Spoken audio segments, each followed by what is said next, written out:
주말 저녁 최고의 인기 드라마 독수리 오형제를 부탁해 여러분도 재밌게 보고 계시죠?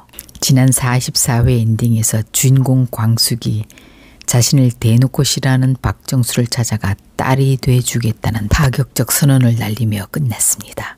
다음 주 예고 영상을 본 시청자들은 또 한 번 깜짝 놀랄 수밖에 없었는데요. 광숙이 박정수의 테이블 위에 놓인 오래된 흑백 사진 한 장을 유심히 들여다보는 장면이 있습니다. 오늘은 이 한 장의 사진에 얽힌 비밀과 인연, 그리고 앞으로 드라마 전개를 뒤흔들 충격적인 진실에 대해 말씀드리고자 합니다. 물론 이는 저의 뇌피셜이라 본 방송과는 다를 수 있습니다. 45회는 박정수의 숨겨진 비밀과 광숙과의 인연, 세리와 봄수에게 닥친 큰 난관, 그리고 세리와 광수의 관계 재정립에 대한 이야기가 될 듯한데요. 지난 44회 엔딩에서는 천수와 미순의 잔치 음식을 준비하던 중 광숙은 그 음식을 조금 싸서 박정수를 찾아와 제가 딸이 되어드릴게요 라는 말을 하면서 끝났습니다. 이에 박정수는 차가운 시선을 보내며 나한테 이렇게까지 잘 보이려는 이유가 뭐예요? 우리 한스박이랑 결혼하고 싶어서 이러는 건가? 라고 못마땅한 반응을 보입니다. 며칠 전 호텔 직원들의 수근거림을 들었다며 행동 조심하라는 박정수의 날카로운 말에 광숙은 그저 변명 대신 순순히 예 조심하겠습니다 라고 답하며 자리를 떠납니다. 며칠 후 광숙은 독수리 술도가의 술 배달을 하다가 문득 장광주를 박정수에게 맛보이고 싶다는 생각에 술도가 조끼를 입은 채로 박정수를 찾아갑니다. 그런데 대낮에 혼자 쓸쓸히 앉아있는 박정수를 보자 측은한 마음이 들었습니다.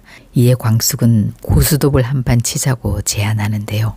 박정수는 마지못한 척 그러자고 합니다. 어색한 침묵 속에 고스톱패가 오가고 두 사람 사이에는 묘한 긴장감이 흐릅니다.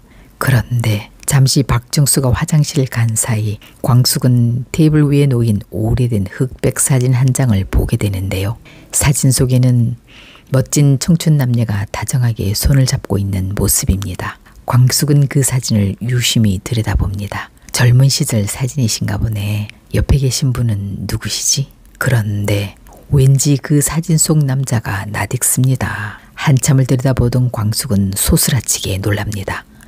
아빠? 지난 회 공주실이 고자동 공장장이 네 아빠 닮았다고 하자 광숙은 에이 우리 아빤 말랐고 머리숱도 많았는데 라는 대사가 있었는데요.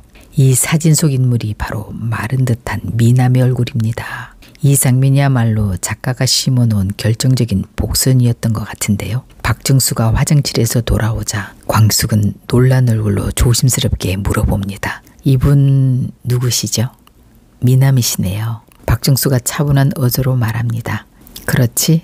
내 첫사랑이지. 사실 박정수는 아련한 눈빛으로 과거 이야기를 읊조립니다. 그 남자를 진심으로 사랑했지만 그가 가난한 고학생이어서 집안의 극심한 반대로 헤어졌다는 가슴 아픈 사연을 담담히 이야기합니다. 광숙은 심장이 쿵 내려앉았습니다. 사진 속 남자의 얼굴이 점점 더 익숙해지고 아버지의 모습과 겹쳐집니다. 그녀는 조심스럽게 물어봅니다. 그분 성함이 어떻게 되시죠?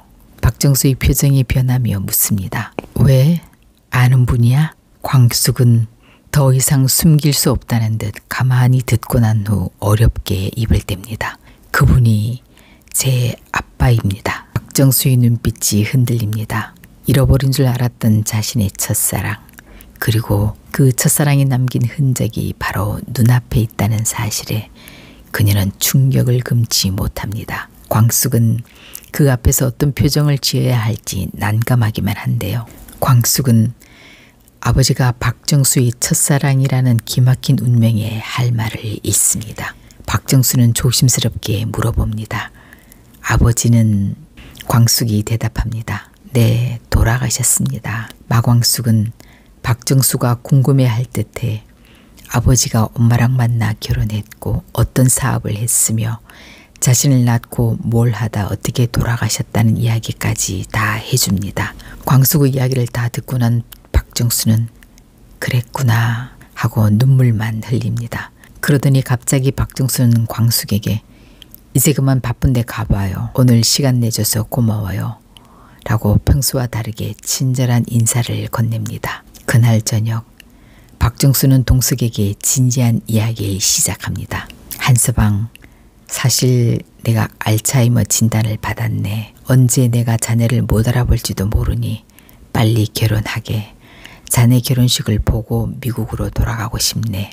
이 고백은 동숙에게 큰 충격과 함께 서둘러 결혼을 하게 만드는 계기가 될 듯합니다. 결국 마광숙은 박정수의 첫사랑의 결실인 셈이 되면서 두 사람의 관계는 어떤 특별하고 운명적인 끈으로 엮일 겁니다. 이는 박정수에게 지난날의 아픔을 치유하고 새로운 가족의 의미를 되새기는 계기가 될 걸로 보입니다. 한편 범수와 세리의 로맨스는 먹구름이 드리울 듯한데요. 장미는 마음 먹고 독수리 술도가로 찾아와 온 가족이 보는 앞에서 무릎을 꿇고 용서를 빕니다. 이로써 온 가족이 장미애와 강수의 관계를 알게 됩니다. 독고탁은 세리에게 강수가 엄마의 아들이니 범수와 헤어져야 한다고 독촉하고 천수 또한 세리 씨랑 교제를 다시 생각해보라고 충고합니다. 하지만 범수와 세리는 흔들리지 않고 가족들을 설득해 나가려고 애쓸 겁니다. 그리고 느닷없이 남매 사이가 된 강수와 세리, 이 두 사람이 서로를 남매로 받아들이며 새로운 가족의 의미를 찾아가는 장면은 우리들의 눈물샘을 자극할 듯한데요. 강수는 힘들어하는 세리를 만나 말합니다. 세리 씨 놀랐죠? 솔직히 엄마를 미워하는 세리 씨 마음 이해해요. 하지만 세리 씨, 나이도 어린 고아원 출신 엄마가 남편은 죽고 뭘 할 수 있었겠어요. 나는 부모님과 형들 사랑 듬뿍 받아서 행복하게 잘 컸어요. 그래서 나는 엄마 용서해주고 싶어요. 그러니까 세리 씨도 엄마 용서해줬으면 좋겠어요. 그리고 난 세리 씨 같이 예쁜 여동생 생겨 너무 좋아요. 오빠답게 의젓하게 세리를 설득하는 강수. 그의 진심 어린 설득은 세리의 굳게 닫혔던 마음의 문을 활짝 열어젖힙니다. 세리의 눈가에 인의 눈물이 그렁그렁 맺힙니다. 자신보다 더 아픈 상처를 가졌을 법한 강수가 오히려 자신을 위로하고 용서와 화해를 권하는 모습에 세리는 깊은 감동을 받습니다. 가족의 진정한 의미는 혈연을 넘어서 이해와 용서에 있다는 메시지를 전달하며 울고 웃고 가슴 찡한 드라마 독수리 오형제를 부탁해 다음 이야기가 기대됩니다. 이번 이야기 재미있으셨다면 구독, 좋아요 부탁드립니다.